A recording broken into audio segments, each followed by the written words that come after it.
Hey, hello everybody, it's your boy Durf, coming at you with my review of Devblog 17. Let's jump right into it. Greetings mechanics, sit your thrusters to max because there's a fully armed and operational Devblog coming your way. First, we'd like to acknowledge the amazing content coming from the challenge builder community. Some of the concoctions you've come up with have truly blown us away. For example, we really didn't expect challenge mode to be used to build escape rooms and parkour challenges. Those are the sort of surprises that make the long hours building challenge mode really worthwhile for us. There are some impressive challenges up in the workshop right now, made by the awesome scrap mechanic community. We really encourage everyone to go here and try some of them. And the link just points to the scrap mechanic workshop. Not even the challenges subcategory of the workshop, which they could have easily done in a link. It just goes straight to the workshop. So silly. You silly developers. But it didn't take me very long to get into the Devblog 17 before I found something that I was a little bit upset about. They're acknowledging the amazing content coming from the challenge builder community, yet they still haven't added mod support for custom challenges. They'd be able to see quite literally thousands more challenge ideas if they just had mod support. Heck, even if it was just the mod pack alone, we'd be able to offer so many much more challenge ideas. Like for example, spud gun turrets that can track players or player vehicles. I don't know, it just seems like they're sitting on so much potential and yet they're just not doing anything with it at all. But, I understand they're probably busy with survival mode, but it still bugs me that there's no mod support for challenge mode. Anyway, we know you're here for some survival news, and we are ready to deliver onwards. Survival, piece by piece. Let's start with the necessary but less fun background stuff we've been working on. When developing a game, it's common to build features and segments separately that eventually must be pieced together.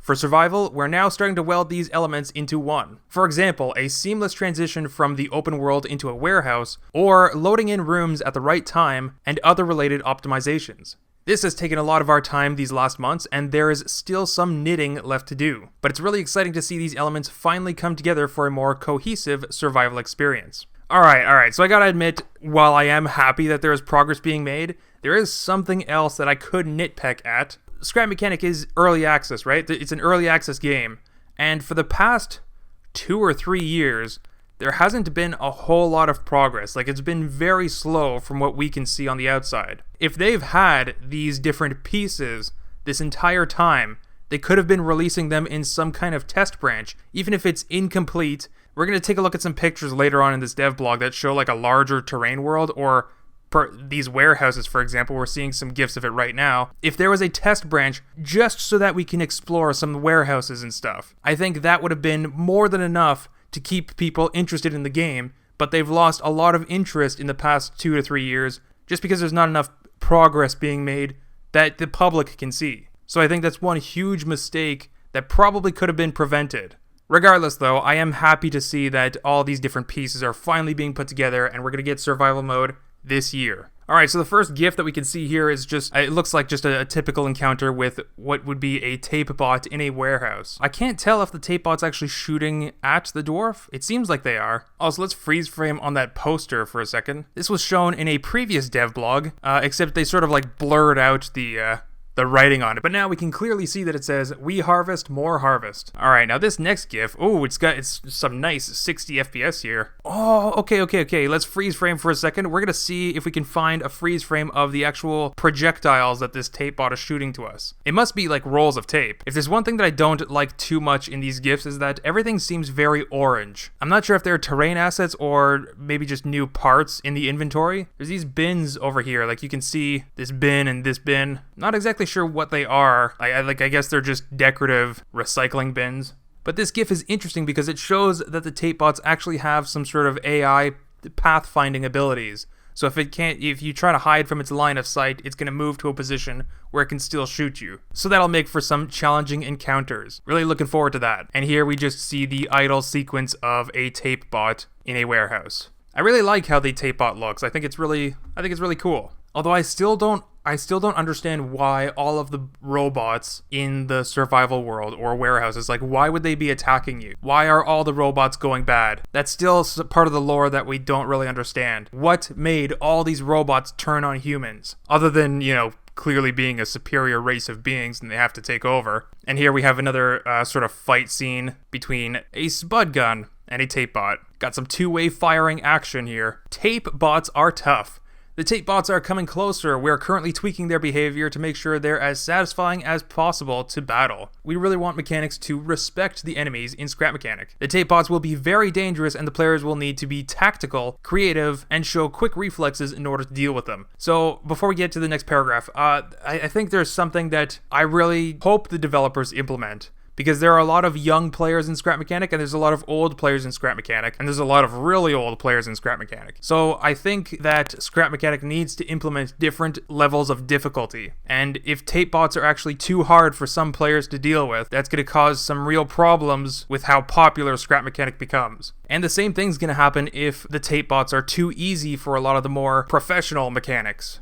We hope that this less forgiving approach to difficulty will make situations more tense and exciting, as well as a lot more fun in co-op where you and your friends can really work together to take enemies down. So don't go running into the warehouses, spraying and praying. You'll only end up knocked out next to all the great loot. Well, so remember what I just said about all that difficulty stuff? They say, we hope that this less forgiving approach to difficulty will make the situations more tense and exciting. So I think, does that mean they're just gonna go with one difficulty and that's that? Because like, there are definitely kids that are excited to play Scrap Mechanic, but then there are definitely like teens that are super into first-person shooters that are probably gonna find this stuff way too easy. I don't think it's a smart idea to just go with one difficulty. For all mechanics, that's not gonna work. Alright, but here we get into some more images of the different levels of engine and controller and some more stuff. So we did see a sneak peek of this in the last Devblog, and I'm actually really excited to see some of this stuff too, and I'm totally not calling the developers out for doing level 1, 2, 3, 4, and 5, even though the mod pack had engines level 1, 2, 3, 4, and 5, and thrusters level 1, 2, 3, and 4, and 5, back in the past before we discontinued them and just opted in for a modded engine with more power levels. Totally not calling out the developers for getting inspiration from the mod makers,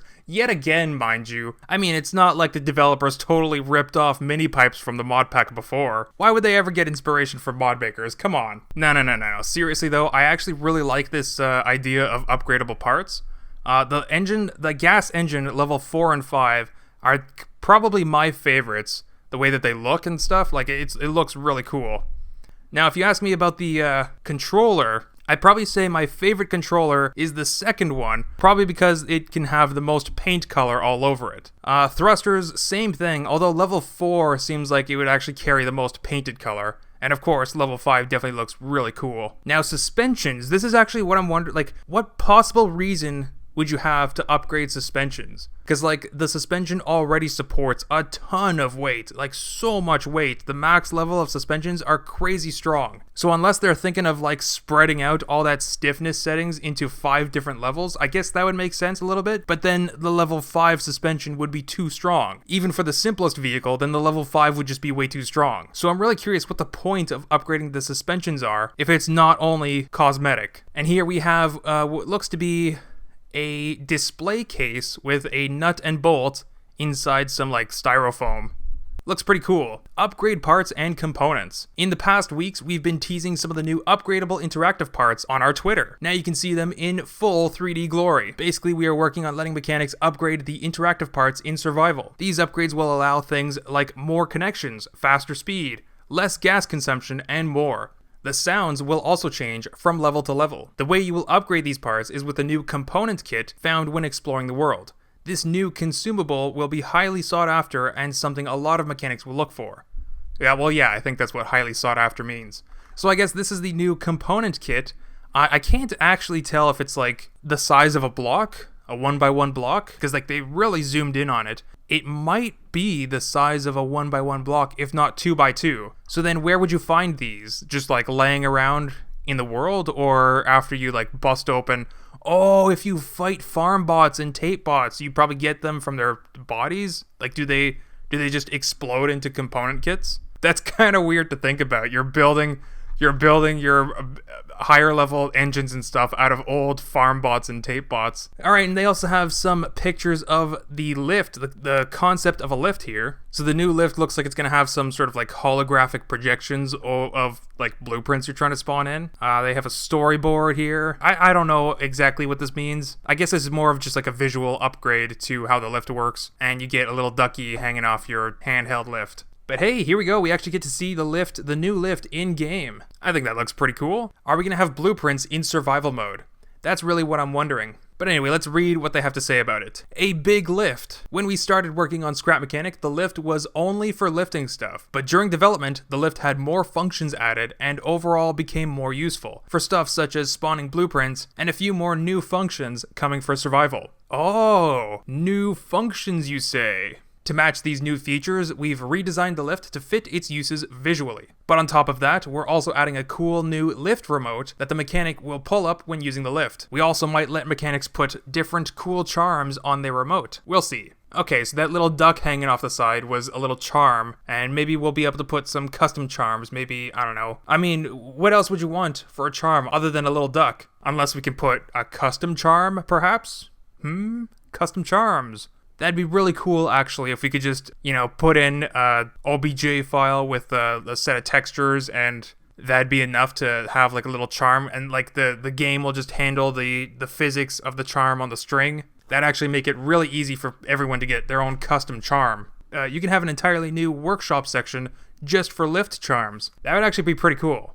Alright, so moving on to some of the other images, here we have what looks to be the outside of a warehouse and a female dwarf with a new outfit. So one thing that I'm actually really curious about, it looks like the side of the warehouse here has like a solar panel. It's very reflective though. I mean, you'd think a solar panel would not reflect that much light since it has to absorb the light. Me nitpicking at things that I don't need to nitpick at.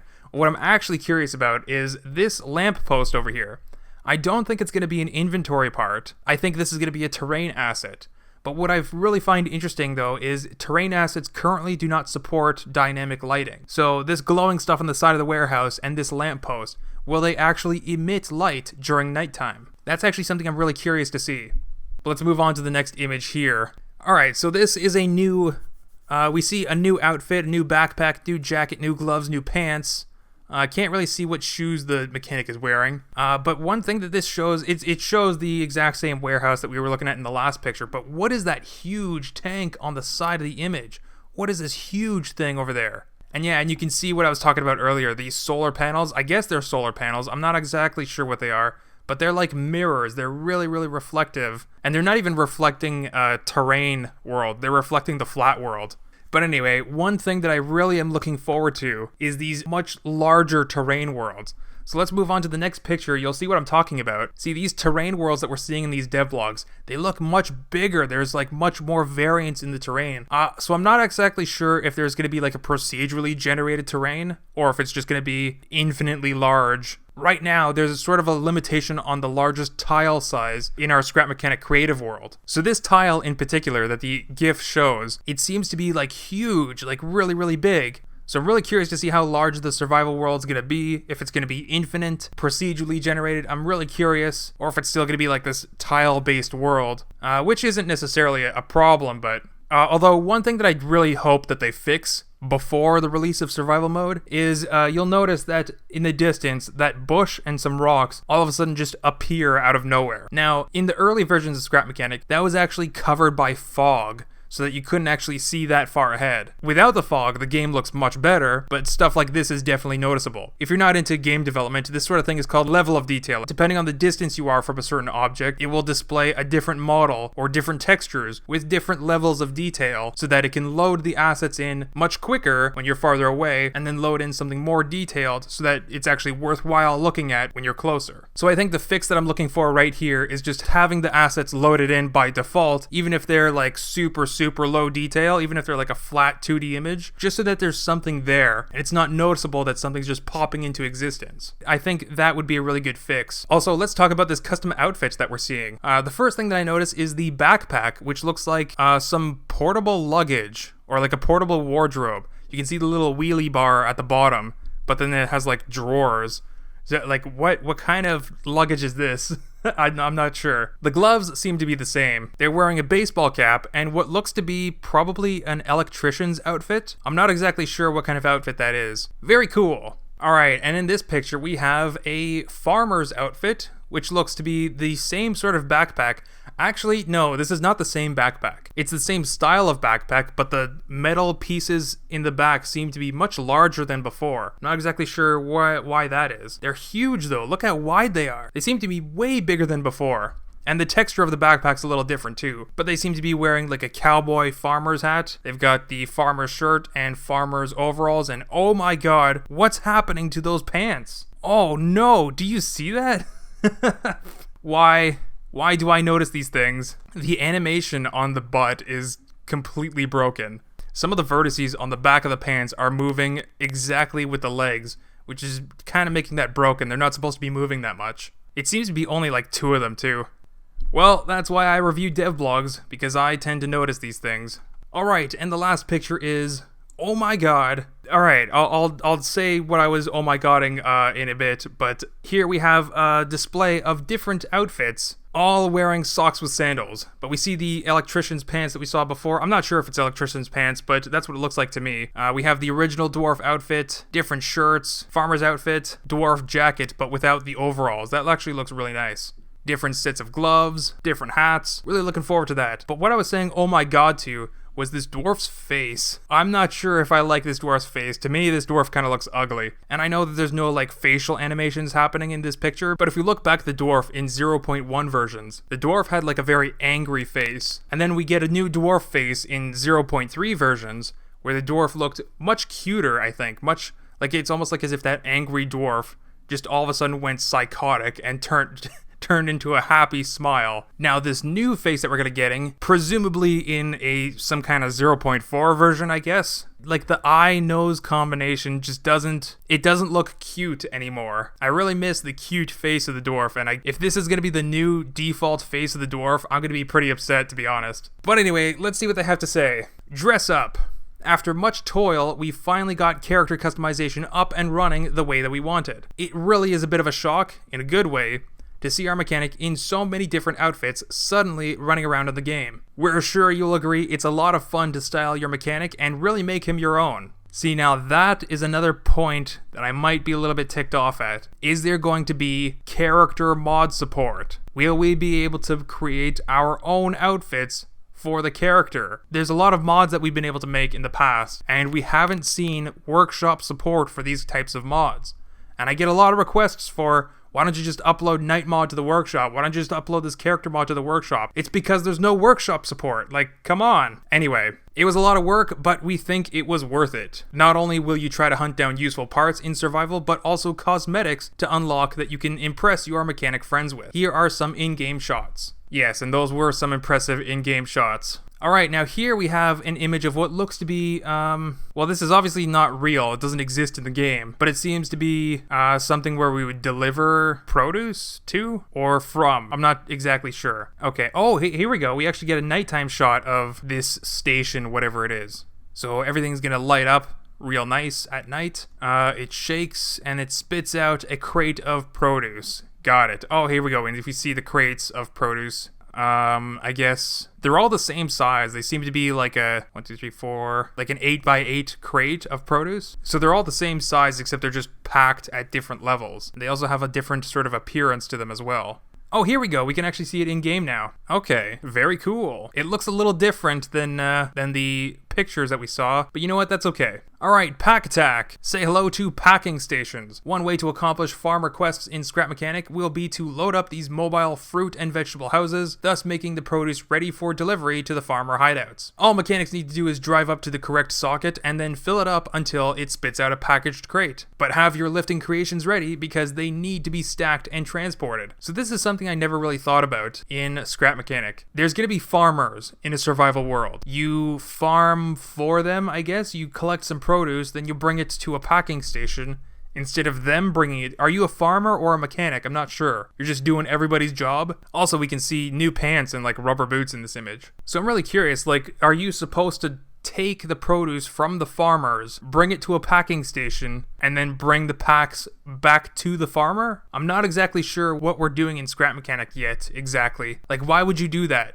That's not the job of a mechanic. That's a delivery boy, essentially. And why do the farmers need the packs? You typically bring it to a packing station, then you deliver it to the people who want the food, right? Although in a previous devblog, they showed like a sort of a launch pad for food. So I guess that's what we're delivering it to, I guess. But then why would they say we're delivering it to the farmers? And one other thing that I noticed in this devblog is that it's not daytime. It's actually sunset. One thing that's still bugging me a little bit is that the angle of the sun is not appropriate for sunset. If the sun is setting, then why is the sun still so high in the sky?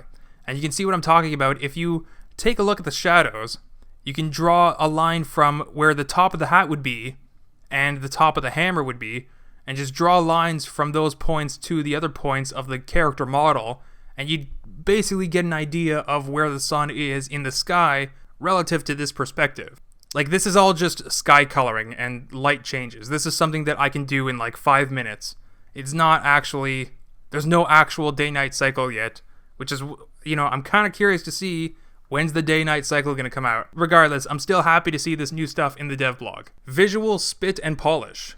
The eagle-eyed among you will notice that we're really pushing the graphics in Scrap Mechanic these days. We want to make sure that by the time Survival comes out, the game as a whole will be much more visually appealing and moody experience. So here are a few new visual details. And hey, would you look at that, we actually get an image that looks closer to nighttime. Although I'm still not seeing any stars in the sky, so that's kind of a little bit of an upset relative to what I know to be night mod anyway. But of course they're going to be showing their dynamic lights at night because it's not exactly noticeable during the daytime. Dynamic lights will now both cast shadows and even take color into account. We have to be careful with this one since it's expensive, but we think we can optimize it enough to run well. Here's an example.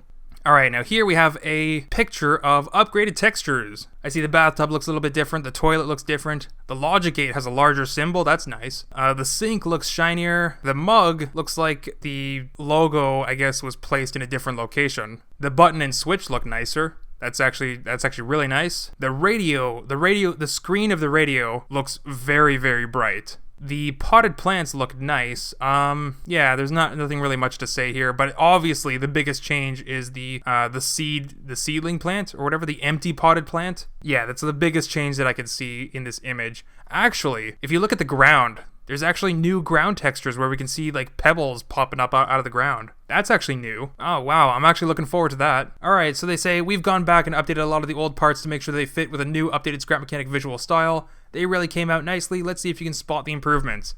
Oh.